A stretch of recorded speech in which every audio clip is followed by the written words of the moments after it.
In this video I'm going to demonstrate linking two batteries together in both parallel and in series to show how you can increase the capacity of your solar power system.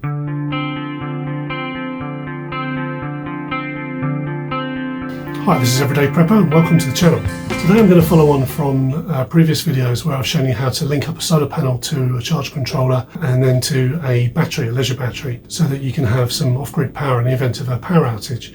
What I'm doing today is going to show you just how you can link those batteries together or link more than one battery together, 2 or 3 or 4, so that you can build up to the kind of systems that I've got in place where, you know, if there was a power outage for any sort of lengthy period of time, you would have the capacity to run quite a lot of things around your house. So linking batteries together just means it can extend the capacity of your batteries and allow you to have different functions depending on what you want to do. Now I run a 12-volt system in my house, apart from the mains obviously, and so what I do is I have the batteries in parallel. When you connect batteries up in parallel, it keeps the voltage the same. So if you've got a 12-volt leisure battery, which is, you know, pretty common, just like your 12-volt car battery. If you link a couple of those together, you're going to get 12 volts. It's going to stay the same, but you'll double the capacity, assuming you've got the same kind of batteries. So first of all, you're going to need some decent cabling. So this cable that I've got here, this is I think this is about 400 amp cable, 300 amp cable. It's pretty hefty. It's pretty hard to cut. It's very hard to manipulate and quite hard to connect to the batteries. I don't have all the tools and equipment necessary, so what I've done is I connected some big lugs to which you'll see in a minute. Connected some big lugs to this. I've shrink wrapped it and I've put some electrical tape around it as well to make sure I've got a pretty good connection. I don't anticipate moving those batteries around much, so I'll test all the connection and everything else. But again, ideally you want to be sealing the lugs on or welding the lugs on properly, but for the purpose of demonstration I won't be doing that today. The other thing you're going to need is 2 batteries or 2 or more batteries of the same, ideally the same make. If you look it up on the internet, it'll tell you that, or most sites will tell you that you need the manufacture date to be the same. They need to come off the same production line at the same time and all that sort of thing. Nigh on impossible, especially when you're buying stuff cheap off Amazon, like I quite often do, just for quick delivery really, so I can get stuff I need. But I've got 2 batteries which were purchased at the same time. I don't know whether they came off the production line at the same time. It doesn't really matter. They're both 95 amp hour batteries. So joining them together in parallel means that I'll have a 12-volt system of 190 amp hours, so it's double the capacity.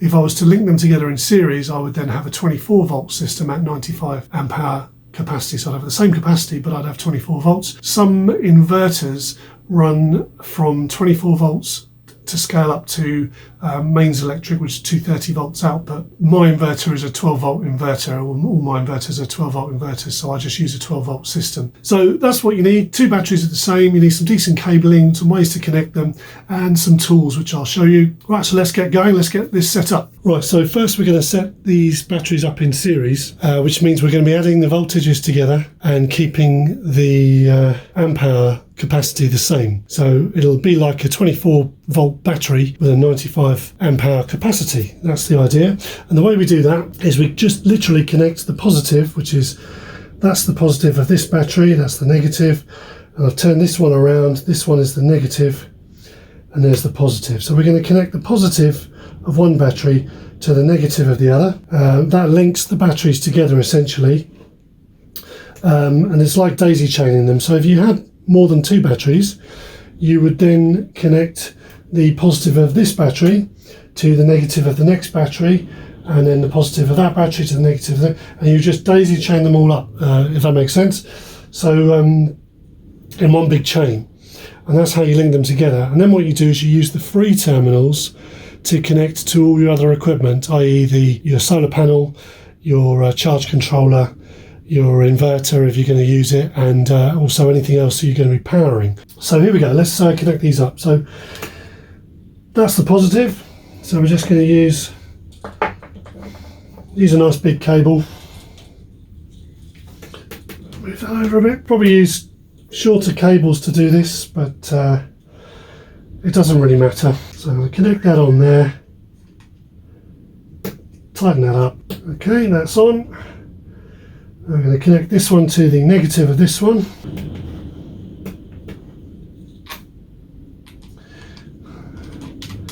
Now, connecting in series is kind of my favourite really, because you're not involving all the terminals at once. You don't get a bit of a voltage snap when you put them together, but that's how you would do it. And now when we test them,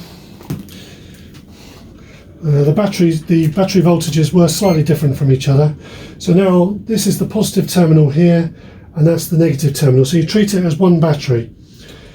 So we've got positive terminal, negative terminal, and I've got 25.6 volts. So that's like having a 24 volt battery.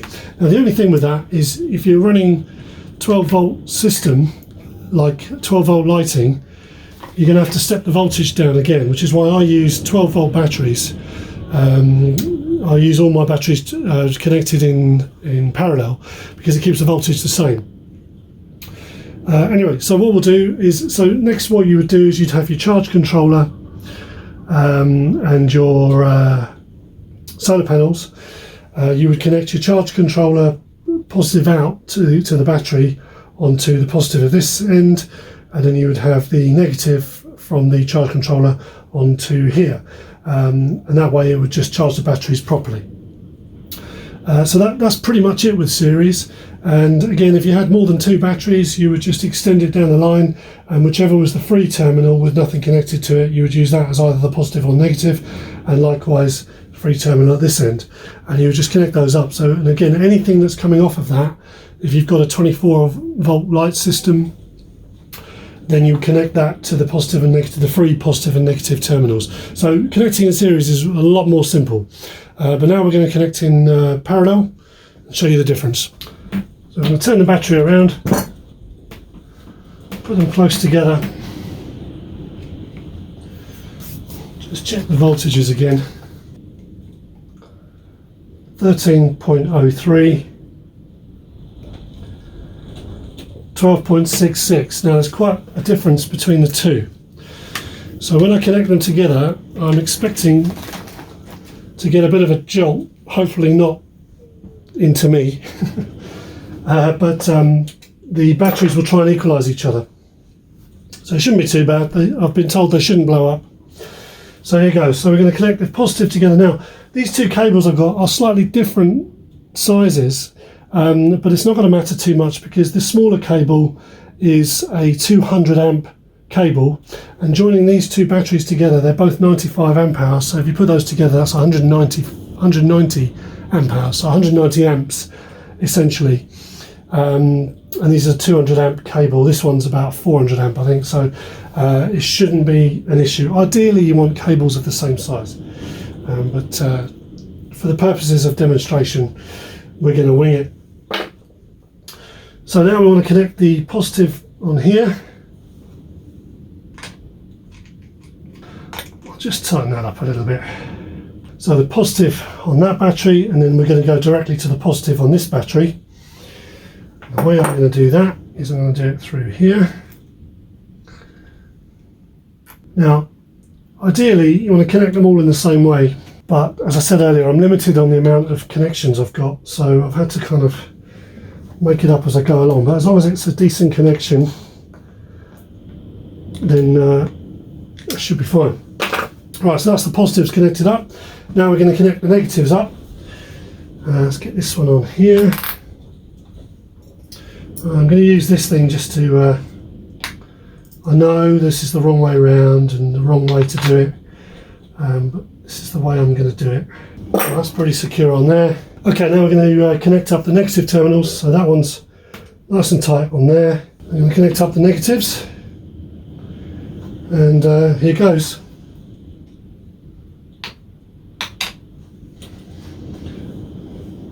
I was expecting a big shower of sparks then, but I didn't get anything, so we're happy days. Well, that's all connected up. Let's see what it's done to the voltage.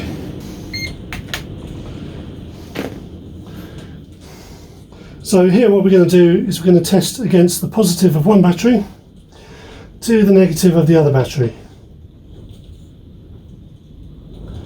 12.83. So it's balanced itself out nicely. One was 13.03, one was about 12.6, so it's balanced it out, 12.8. Nice. So that means we've got one battery now, a 12-volt battery with double the capacity. And if you wanted to do more than two batteries, then all you would do is if you had a third battery, you could plonk that here with the positive terminal here, negative terminal here. So these are all the positive sides, this is all the negative side, and you just join another cable across to the positive of the third battery, and another cable here from the negative of this one to the negative of that one, and you can just join them all together like that with little short cables, join each battery together, and that's how you do it. And then what you would do is you'd have, the starting battery positive terminal would be where you would connect all your inputs and outputs. So all of your charging material goes into here, all of your output positive goes into here, and then the last battery in the chain, the negative, would be where you attach all the negatives. I hope that makes sense. It's pretty simple. Once you've got them all connected up, that's how you would do it. So that's what we're going to do now. I'm going to keep these together now because I want them to, I need this particular battery I need charged up properly. So although the voltage is evened out a bit, I want them to charge nicely. So here I've got my charge controller, and I've got some little attachments which I used on a previous demonstration. Right, so the charge controller is connected to my solar panel. The negative of the solar panel goes out there. That's the positive of the solar panel. I haven't got that connected because what I don't want to do is blow the charge controller by connecting the solar first. You always connect the battery to the charge controller first. Just remember that. Some are okay to do them either way, but just to be safe, I always connect the battery first. Now, that's your charge controller. I'll put that up the middle here. I know it's all a bit precarious, and electricians among you will probably be thinking, what a nightmare, the guy's going to kill himself in a minute. But I've been doing this for 10 years or so, and I've been alright. So, and 12-volt voltage is not too hard to work with, really. That's a little light, which I'll demonstrate in a second. Let's pop that over there. Just got to get the terminals right. Now, this kind of setup, this setup I've got on one of my main battery banks. I've got a setup like this with two batteries in parallel. So I've got, I think they're about 120 amp hours each. So I've got 240 amp hour battery at 12 volt. They're linked together in parallel, and they're linked up to 200 watts of solar panels with a MPPT charge controller. And what I use that for, and have done for the last 3 years, is to power my a small shower pump. It's about a 40-watt shower pump to assist with my gravity-fed shower from my hot water tank, because the pressure was really, really low. So I experimented with that, and I've got a 12-volt cable running right the way upstairs from those batteries, direct from those batteries. And it's been powering that for 3 years now, every day, probably about 30-40 minutes a day. And those solar panels on there have kept it charged, even in winter, all throughout the winter, absolutely fine. So in fact, I've got way more capacity than I need to even run the shower. So it just shows you don't need a great deal to get some decent applications from what you're doing. So we'll attach the charge controller to the positive end of the battery. So battery out, positive on the positive end here. Stick that on there, and then I'm going to just tighten that up. Okay, now I know some of this is quite haphazard and looks pretty precarious, but it's the principles of the thing that I'm trying to demonstrate here, not the safety, really. You'll figure it out. Once you know where everything needs to go, then just have some safety in mind. So that's positive terminal connected. Now we're going to connect the negative terminal. This is where I'd expect a bit of a spark, possibly, because we're linking the whole lot together and completing the circuit.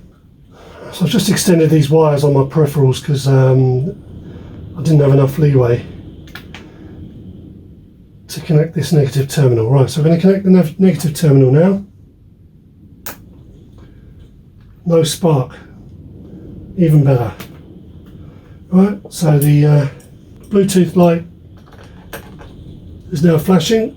The reason it's flashing is because the solar panel is not connected yet, but it means the charge controller is working.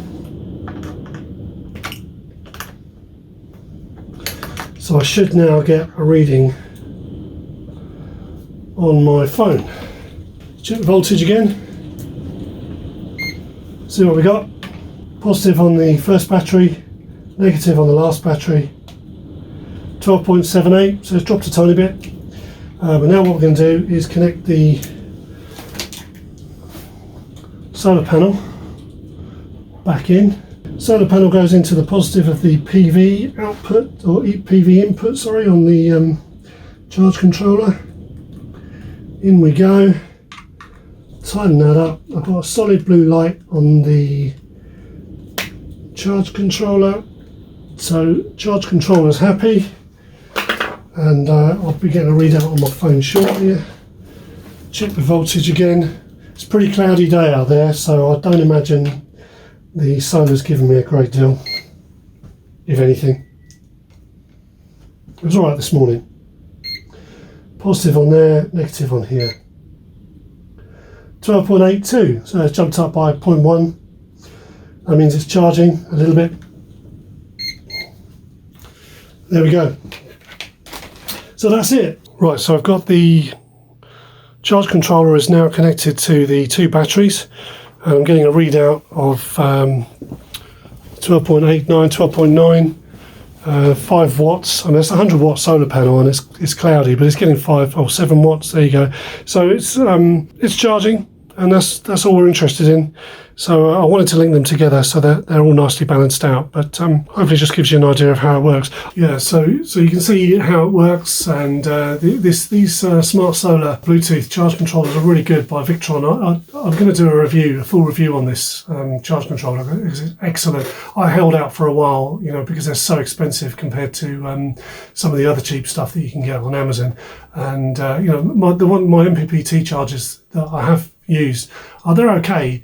But they have their faults, and they're not perfect. Whereas this thing, it's helped batteries revive themselves. I've had batteries sitting out in my outhouse for about a year, and just was not holding its voltage and stuff. But this has repaired them over time, and so it's great. So I'm going to be using these going forward. They are more expensive, I think, but they give you the readout on the phone. So yeah, I'm going to cover that charge controller in a lot more depth later on. One thing I didn't show you was connecting two solar panels together. It's pretty much the same method. So what you would do with the solar panels is, if you wanted to add the current together, which is what I've done. So I've got 5 100 watt solar panels connected to my battery bank of 4. And the way I've done that is I have connected all the positive terminals coming out of each solar panel together, and I've put those into a branch connector, and I've put all the negatives together from all of those solar panels into another connector, and that gives me one positive and one negative coming out, and then that goes into my charge controller, and then my charge controller recognises the power that's coming in as 12 volts and however many amps, 40 amps. I think my charge controller handles up to 40 amps or so. So each solar panel, each 100 watt solar panel runs at about 8 amps at full capacity. It's probably a little bit less than that.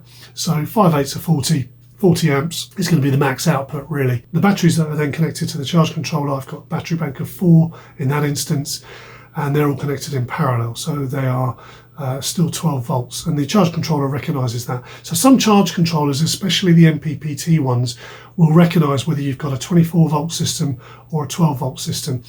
Usually what they'll do is, if you have a 24 volt solar power input, it'll recognise that, but you can have an output to a 12 volt battery system, if that makes sense. Now, why would you want to do that? Well, if you step up the voltage on the solar system, you can use less thick cables, save a bit of money, especially if your solar panels are a bit further away. a higher voltage, you're less likely to have voltage drop. That's why when you have overhead cables with domestic electricity, you've got pylons where the voltage in those cables are hundreds of thousands of volts, and that's because they travel across country before they get down to a substation where it's stepped down to the 230 volts that goes into your house. Higher voltage travels much better, whereas a low voltage you'll get a lot more. You lose voltage over the distance. So that's one reason why you might want to do that. And it's also, some MPPT controllers will have a certain limit as to how much voltage or how much wattage you can have running through them. So if you wanted to expand your solar power, so I've got 5 solar panels on one of my battery banks, and my MPPT controller is a 40 amp controller. It'll take about 500 watts or so, 520 watts I think it is, of power under 12 volts. Now if I double the voltage, so if I connect my panels in series rather than parallel, it would mean that I could step up the voltage a little bit, and I could actually have more panels running. I could have a higher wattage, because the MPPT controller will accept a higher wattage if it's at a higher voltage. All sounds very confusing, but to give you an example, if you wanted to put 2 solar panels together, as I said earlier, you would put the positive terminals together, put the negative terminals together, and then run those join them as if they're one, and have the positive going into the charge controller and the negative going into the charge controller, and then you've got a 12 volt 200 watt system if you've got 2 100 watt panels. That's basically how it works.